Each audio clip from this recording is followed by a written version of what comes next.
Olá pessoal, estamos começando mais um programa Extraterrestrial Highway, nosso sexto programa. Está tendo uma receptividade muito legal do pessoal. Estou recebendo muitos elogios, muitas críticas, sempre construtivas. E eu espero que vocês estejam gostando desse programa, né? Ele é feito de perguntas por vocês, eu respondo essas perguntas.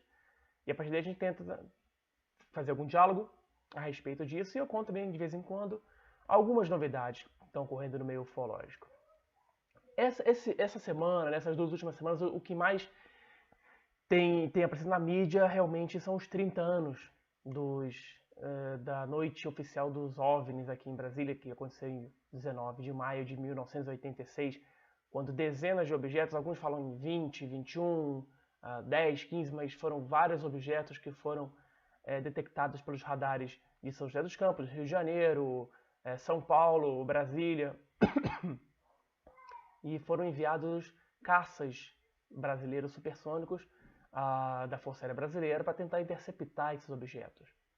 O que aconteceu é que esses objetos não se deixavam interceptar, né? Eles tinham a ordem, inclusive, de se armar, eles estavam armados para qualquer eventual hostilidade desses objetos, para tentar identificar, se aproximar e identificar. Eles não conseguiram nem se aproximar, nem se identificar desses objetos. Então, continuaram essa perseguição em vão. Quando eles se aproximavam do objeto, ele disparava a uma velocidade de mais de 15 mil km por hora. 15 mil km por hora. Algo impossível, até hoje, para os mais modernos aviões que temos nos Estados Unidos, por exemplo, uma grande potência, né?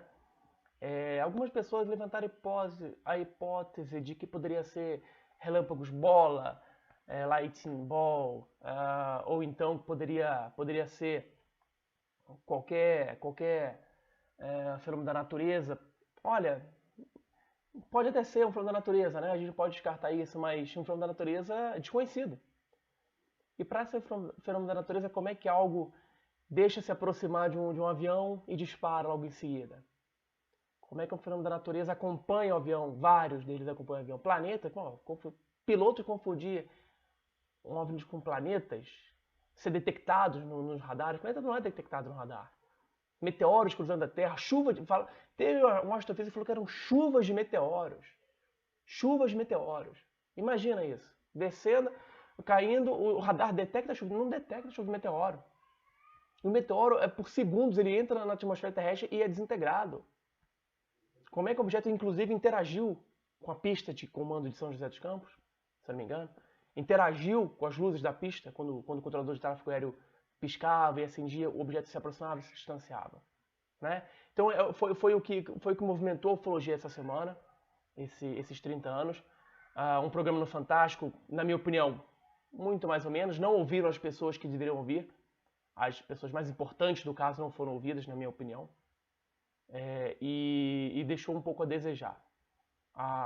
É importante lembrar que toda essa documentação, todos esses vídeos, e eu até fiz um vídeo no meu canal do YouTube, de como encontrar esses vídeos, essas documentações oficiais da Força Aérea, que estão no Arquivo Nacional, digitalizado para qualquer pessoa, inclusive o áudio dos pilotos e dos controladores de tráfego aéreo daquela noite, algo que foi assim falado no Fantástico que era inédito, pela primeira vez. Não, isso sempre existiu, desde 1998 aquilo está lá. O problema é que era cobrado R$30 por minuto para se ter uma cópia daquilo. Né? Então ninguém tinha dinheiro para isso, ia dar mais de R$30 mil. Então, à medida que o Arquivo Nacional liberou isso aí, tá disponível para todo mundo. Então qualquer pessoa que quiser pode ter acesso a esses documentos que, voltando, foram em grande parte, ou na sua maioria, ou na sua quase totalidade, foram disponibilizados graças ao trabalho da campanha UFO, Liberdade de Informação Já. Sem isso, sem o empenho da Convenção Brasileira de Ufólogos, sem o empenho de vários ufólogos, isso teria sido impossível. Esses documentos, possivelmente, estariam até hoje engavetados ou guardados nos arquivos da Força Aérea. E veja bem, a CBU não para, a Comissão Brasileira de Ufólogos não para. Além desses documentos que faltam de documentos, porque esses aviões, além de tudo, eles decolaram com câmeras, então eles filmaram os objetos, ou filmaram a perseguição de alguma forma. Nós temos documentos ainda sobre essa noite que não foram liberados. São documentos mais contundentes do brigadeiro, Otávio Moreira Lima, que não foram liberados. O que foi liberado para a gente é o que poderia ter sido liberado, então tem mais coisas ali. E fora a Força Aérea, cadê os documentos do Exército sobre Varginha, da Marinha sobre prédios navegantes e tantos outros avistamentos que as Forças Armadas Brasileiras devem ter documentos? A gente está esperando e a gente está batalhando e a gente vai conseguir os documentos. Beleza? Então vamos lá às nossas perguntas, porque o vencedor dessa semana, a melhor pergunta, escolhida por você, internauta, que pode mandar nesse e-mail meu aqui, ó. Vai aparecer um e-mail aqui embaixo, na tela, vai aparecer um e-mail para você mandar sua pergunta. O vencedor dessa semana vai ganhar um livro, Quedas de UFOs 2. O meu último livro, lançado no final do ano passado, que conta a história de mais de 100 quedas de objetos voadores identificados no planeta Terra, com seu relato, descrição, bem detalhado, bem legal. Deixa eu pegar ali para vocês darem uma olhada.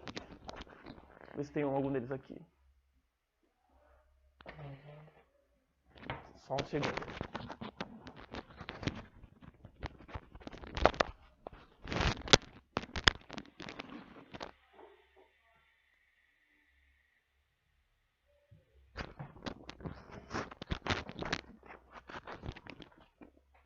Esse aqui, pessoal. Quem ganhar, vai ganhar esse livro aqui. A melhor pergunta vai ganhar esse livro autografado na sua casa, de graça. Beleza? Então vamos às perguntas para concorrer a esse livro. Vamos lá. A primeira pergunta vem de Fabrício Correia Simões. Ele fala: por que não existe ou não se há uma mobilização para o desenvolvimento de um sistema ufológico integrado em que se possa formar de forma sistemática e organizada, padronizada e rápida, coletar relatos, casos e demais informações relacionadas à ufologia? Fabrício, é uma ideia que eu tenho há muito tempo. Tentar, de alguma forma, relacionar todos os grupos ufológicos, ter um formulário padrão de avistamentos, de abdução, de análise, só que para isso, e eu vou ser bem sincero, a gente tem que passar por cima de muito ego, de muitos ufólogos, porque cada um, o entendimento do ufólogo nacional, na minha opinião, na grande maioria, boa parte delas eu tenho documento, é meu, ponto final. Quem mais tem documento detém maior conhecimento. Infelizmente, não estamos preparados ainda para isso. Seria fantástico a gente conseguíssemos reunir todos os grupos ufológicos, todos os ufólogos, para a gente determinar um tipo de questionário padrão, um tipo de análise, ou analistas que atendessem a todos as informações, as imagens que chegassem a eles. Seria fantástico ter um padrão, uma sistêmica, algo assim que pudesse corroborar, embasar qualquer investigação. Isso é muito difícil. Mesmo porque nós não temos o conhecimento de todos os grupos ufológicos que existem no Brasil, nem todos os ufólogos que existem no Brasil. E mais uma grande verdade. São pouquíssimos, raríssimos ufólogos que saem pesquisa de campo. A maioria dos ufólogos é sentado numa cadeira em frente ao computador, dando pitaco na opinião de investigação de outros, poucos. Mas levantar a bunda na cadeira, desculpa a expressão, e sair para procurar, poucos fazem isso. Primeiro, não tem saco, não tem vontade. Segundo, não tem dinheiro e não tem disponibilidade de tempo. E eu vou fazer minha culpa. Eu estou entre esses que não têm nem dinheiro nem tempo hábil. Vontade eu tenho, instinto eu tenho. De vez em quando eu já fiz muitas pesquisas, hoje em dia eu não tenho mais tempo para isso. Mas eu já falei para minha esposa, quando me aposentar, eu vou começar a trabalhar como ufólogo. Vai ser a profissão. Então, Fabrício, esse é o grande problema. A gente tem que tentar unir isso de alguma forma. Primeiro, a gente tem que fazer um levantamento de todos os grupos ufológicos que a gente tem no Brasil, para então tentar entrar em contato, deixar os egos de lado, para fazer algo padronizado em prol da ufologia nacional. Beleza? Ótima pergunta. A próxima pergunta é de Renato Cunha. O que vocês podem me dizer sobre as áreas 51 e 52? E se já estiveram lá para fazer uma pesquisa sobre essas áreas? Bom, a 51, Renato, é a área 51, que fica aí em Nevada, né? O Groom Lake. Essa área, hoje em dia, ela nada mais é do que uma base. Ela já foi muito importante, ela era secreta, realmente secreta, não aparecia em mapa nenhum, relacionamento nenhum de bases norte-americanas. Lá que foi desenvolvida a maioria dos aviões secretos norte-americanos. E na época, em 1990 e pouco, eu escrevi um texto para a revista Hulk sobre a Área 51, quando um satélite russo conseguiu tirar fotos do espaço, lá do espaço, um satélite conseguiu tirar fotos da área, que mostrava a área em todos, o seu tamanho e tudo mais, suas estruturas. E muita gente questionou, ué, mas cadê os discos voadores, não sei o quê. Gente, vocês acham que os discos voadores estariam ali no pátio, na pista de pouso e decolagem? Eles estariam em galerias subterrâneas, é óbvio. E a área 52 que você fala, o Renato, eu já ouvi falar que a área 52 fica na Austrália, já ouvi falar que a área 52 fica na Argentina, na Antártida, em outros estados norte-americanos. Essa área 52 eu não acredito, não conheço ninguém que tenha ido. A área 51 muita gente foi. O Gevaer, por exemplo, já foi várias vezes lá fazer esse passeio turístico investigatório também. Eu pretendo fazer isso nos próximos 2 anos, pretendo dar um pulo lá para conhecer, que eu não conheço. Mas realmente, e o que acontece hoje em dia lá, ele é muito bem cercado, então a gente tem que ter cuidado para se aproximar. Que até quem ultrapassar pode ser atingido, pode sofrer algum disparo da segurança daquela área. Beleza? Um abraço. Terceira pergunta, de Mabel Zonta. Gostaria de saber o que você sabe sobre Ashtar Sheran e se ele é real. Isabel, sinceramente, eu não acredito em Ashtar Sheran. Não é que não acredito, ainda não tenho evidência que possa me convencer que ele existe. O que me intriga é que muita gente, em diferentes partes do mundo, isso no início da Ashtar Sheran, muita gente em diferentes partes do mundo relatou o mesmo contato com o mesmo ser. E as pessoas não tinham comunicação nenhuma, e não existia internet, e não existia o Ashtar Sheran na cultura que hoje em dia tem. Então isso é intrigante. Como é que várias pessoas em lugares diferentes que não se conhecem falam, têm uma mesma inferência com o mesmo tipo de ser? Se fosse só isso, ótimo. É algo assim que dá para você parar para pensar, mas a gente não sabe hoje em dia como é que está essa... hoje em dia eu acho que esses relatos de associação são muito mais fantasiosos ou até enganosos do que os reais. Eu sempre me questiono por que antigamente as fotos antigas são mais nítidas, por que os relatos antigos são mais fáceis de serem acreditados e tudo mais, mesmo com essa tecnologia que a gente tem hoje. Hoje todo mundo tem um celular, tem uma câmera de vídeo, a gente tem internet, apareceu, postou, um dia que um disco aparecer em cima do Congresso, ele vai ser, em 10 segundos o mundo todo já está sabendo disso. Porque eu acho que naquela época as pessoas eram mais inocentes, não tinham tanto o intuito de enganar, não tinham a tecnologia que a gente tem hoje. Num vídeo a gente consegue, o que mais tem na internet são vídeos espetaculares e nítidos de UFOs. Só que são fraudes, são fakes. Né? Então acho que eu creio que no início pode ter sido algo assim real. Hoje em dia eu acho que está muito misturado, a gente tem que separar e tem que ser bem criterioso. Separar muito o joio do trigo. Quem teve a experiência garante que é junto que é real. Agora, a gente tem que fazer realmente uma investigação séria e profunda sobre isso. Até hoje não vi ninguém fazer uma investigação dessa a respeito desse ser especificamente. Cabe aí algum ufólogo que queira esse trabalho árduo correr atrás disso. Beleza? Um abraço, Isabel. Desculpa, Mabel. A quarta pergunta. Um tema que não é abordado é quanto à física das propulsões dos discos. Pois como acho que somente a Área 51 teriam naves que caíram e foram, talvez, recuperadas com o auxílio dos ETs, abordar como funciona, e acho que esse mesmo sistema foi copiado em partes das naves TR-3B, de Marcelo Guido Carvalho. Marcelo, eu concordo contigo que muitos dos OVNIs que foram capturados, né, depois de cair na Terra, eles sofreram o que a gente chama de engenharia reversa. O que é engenharia reversa? Eles têm um objeto na sua maior parte, desmontam e remontam esse objeto para saber como ele funcionaria se tivesse 100% Ok. Muito do que ocorreu pós-Roswell, pós-1947, dizem que é relacionado a esse objeto que caiu. Fibra ótica, microchips, Kevlar, né, aquele tecido de coisa de prova de bala, tudo isso seria originário desse objeto que caiu. Quanto à propulsão, hoje em dia a gente não tem ideia de como... a gente tem mais ou menos uma ideia do que seria a propulsão dos OVNIs. Alguns falam que seria por campo eletromagnético. Por isso que ele faz aqueles movimentos rápidos, faz uma curva em linha reta de 90 graus, sem sofrer o que a gente diz, o atrito, né, da atmosfera, das pressões e tudo mais.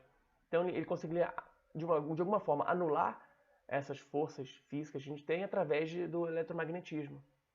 Alguns outros falam que eles têm propulsões nucleares, atômicos, mas hoje em dia a gente já consegue, alguns objetos conseguem decolar em forma de disco também, mas também não é eletromagnetismo, é propulsão, ou por turbinas, ou por combustíveis fósseis, ou de alguma forma eólico.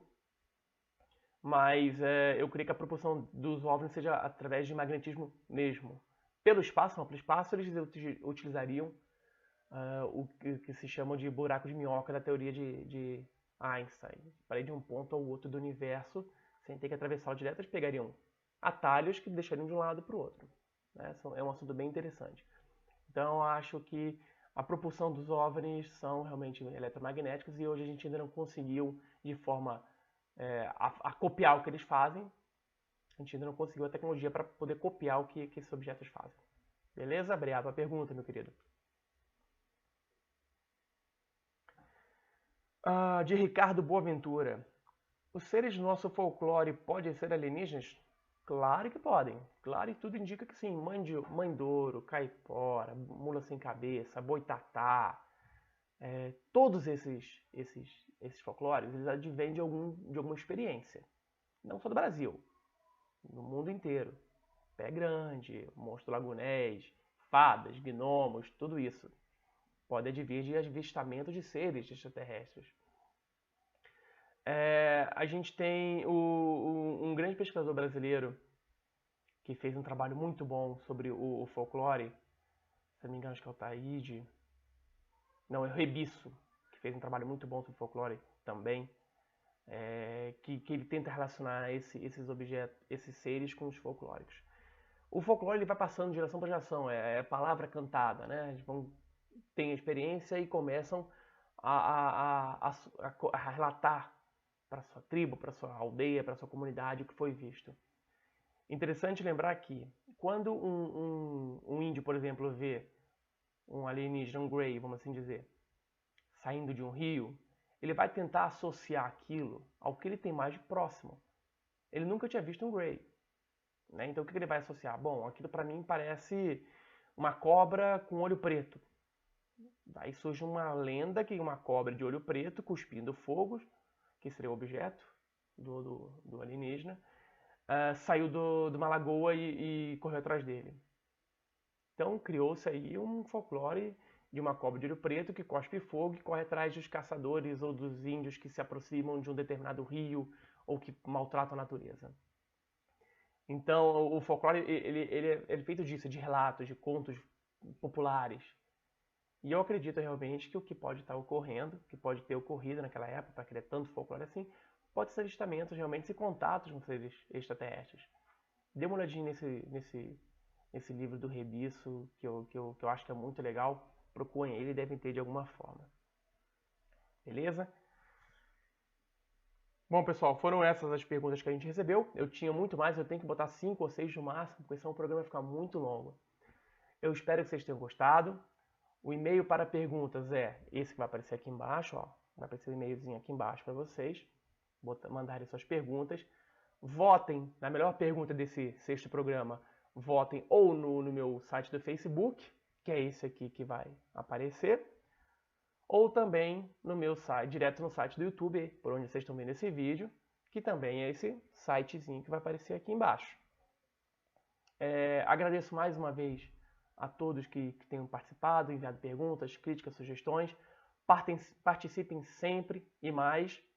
E não se esqueçam que comigo vocês conseguem adquirir os livros, são 6 livros que eu tenho, a tipologia extraterrestre, quer dizer, o Guia da Tipologia Extraterrestre, lançado pela revista UFO, Quedas de UFOs 2, Arquivos UFO 1 e 2 e Universo Insólito 1 e 2.